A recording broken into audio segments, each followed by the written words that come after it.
Hello दोस्तों, नमस्कार। मैं हूं आपका दोस्त हरिओम सिंह यादव और आप देख रहे हैं ला ऑनलाइन। आज हम भारतीय संविधान की उद्देशिका पर बात करेंगे।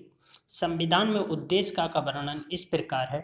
हम भारत के लोग भारत को एक संपूर्ण प्रभुत्व संपन्न समाजवादी पंथनिरपेक्ष लोकतंत्रात्मक गणराज्य बनाने के लिए तथा उसके समस्त नागरिकों को सामाजिक आर्थिक और राजनीतिक न्याय विचार अभिव्यक्ति विश्वास धर्म और उपासना की स्वतंत्रता प्रतिष्ठा और अवसर की समता प्राप्त करने के लिए तथा उन सब में व्यक्ति की गरिमा और राष्ट्र की एकता और अखंडता सुनिश्चित करने वाली बंधुता बढ़ाने के लिए दृढ़ संकल्प होकर अपनी इस संविधान सभा में आज तारीख 26 नवंबर 1949 ईस्वी मिति मार्ग शीर्ष शुक्ल सप्तमी संवत 2006 विक्रमी को एतद द्वारा इस संविधान को अंगीकृत अधिनियमित और आत्मर्पित करते हैं।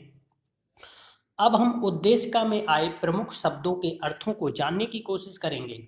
सबसे पहले हम जानेंगे कि संविधान की शक्ति का स्रोत क्या है। उद्देशिका में हम भारत के लोग Bharat co dot dot dot इस संविधान को अंगीकृत अधिनियमित और आत्मर्पित करते हैं। आई शब्दावली से स्पष्ट होता है कि संविधान की शक्ति का स्रोत भारत की जनता है। भारत की जनता की ओर से संविधान सभा ने संविधान को बनाया और स्वीकार किया। उद्देशिका में आया दूसरा शब्द संपूर्ण प्रभुत्व संपन्न है और इसका अर्थ होता है कि भारत अपने विदेशी मामलों में किसी विदेशी शक्ति के अधीन नहीं है और अन्य सभी देशों के प्रति अपनी नीति का निर्धारण स्वयं कर सकता है। संविधान की उद्देशिका में अगला शब्द समाजवाद है। इसका अर्थ होता है कि उत्पादन के साधनों पर सरकार का स्वामित्व होना, लेकिन भारत में मिश्रित अर्थव्यवस्था है। इसका अर्थ है कि उत्पादन के साधनों का उपयोग सरकार और प्राइवेट दोनों क्षेत्र करेंगे। अगला शब्द पंथ निरपेक्षता है। इसका अर्थ होता है कि राज्य का स्वयं का कोई धर्म नहीं होगा। सरकार सभी धर्मों के लोगों के प्रति समान व्यवहार करेगी, धर्म के आधार पर किसी व्यक्ति के साथ कोई भेदभाव नहीं करेगी। उद्देशिका में आया अगला शब्द लोकतंत्रात्मक है। इसका अर्थ सरकार का चुनाव जनता द्वारा किया जाएगा और वह सरकार एक निश्चित समय तक शासन करेगी और जब समय पूरा हो जाएगा तब पुनः चुनाव होंगे और सरकार बनेगी। ये बात जनता के हाथों में है कि कौन सी सरकार शासन करेगी। उद्देशिका में आया अगला शब्द गणराज्य है। गणराज्य उस राज्य को कहते हैं जहां राष्ट्र प्रमुख को जनता के द्वारा चुना जाता हो। यदि हम भारत की बात करें तो हमारे देश का प्रमुख राष्ट्रपति होता है और उसका चुनाव जनता द्वारा अप्रत्यक्ष रूप से किया जाता है। राष्ट्रपति का पद वंशानुगत नहीं होता है। इसलिए हमारा देश भारत एक गणराज्य है। हमारे संविधान की उद्देशिका 3 प्रकार के न्याय की बात करती है। इसमें सामाजिक आर्थिक और राजनीतिक न्याय शामिल हैं।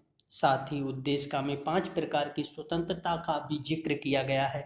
इन स्वतंत्रताओं में विचार की स्वतंत्रता, अभिव्यक्ति की स्वतंत्रता, विश्वास की स्वतंत्रता, धर्म की स्वतंत्रता और उपासना की स्वतंत्रता शामिल है। और हमारे संविधान में प्रतिष्ठा और अवसर की समानता के विषय में भी बताया गया है। इसके साथ ही उद्देशिका में बंधुता को व्यक्ति की गरिमा और राष्ट्र की एकता और अखंडता सुनिश्चित करने वाला ही बताया गया है। इसके साथ ही उद्देशिका में संविधान के निर्माण की तिथि का भी उल्लेख किया गया है। वह तारीख 26 नवंबर 1949 है। क्या उद्देशिका संविधान का भाग है? इस प्रश्न का उत्तर पाने के लिए हमें सुप्रीम कोर्ट के 2 महत्वपूर्ण निर्णयों के विषय में जानना चाहिए। पहला केस वर्ष 1960 का इन री बेरूबारी यूनियन का है। इस केस में सुप्रीम कोर्ट ने अवधारित किया कि उद्देशिका को संविधान का भाग नहीं माना जा सकता। लेकिन दूसरा केस केशवानंद भारती बनाम केरल राज्य का है। इस मामले में सुप्रीम कोर्ट ने उद्देशिका को संविधान का भाग माना। सुप्रीम कोर्ट ने यह भी माना कि उद्देशिका के आधार पर संविधान संशोधन पर परिसीमा लगाई जा सकती है।